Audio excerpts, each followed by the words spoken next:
Mastering the pronunciation of Władysław, Polish name with V sounding W's. Welcome to our pronunciation guide.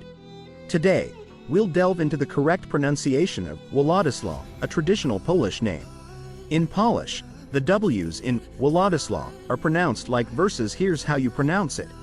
Vwah-dih-swav. Let's break it down. V. Start with a V sound instead of the English W. Wah. The W here is soft, almost like a V sound but with a different tongue position. Dih. Pronounce the D as in English, followed by a short I sound. Swav. End with another V sound instead of the English W.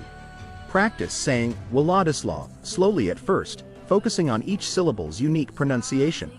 Gradually increase your speed as you become more comfortable. Many people mistakenly pronounce Władysław with a hard W sound instead of the soft V sound in Polish. By mastering the correct pronunciation, you'll enhance your understanding of Polish phonetics and culture. Congratulations! You now know how to correctly pronounce Władysław in Polish, where the W's sound like verses. Share this knowledge with others to help them appreciate the beauty of this traditional Polish name. Don't forget like and subscribe my YouTube channel.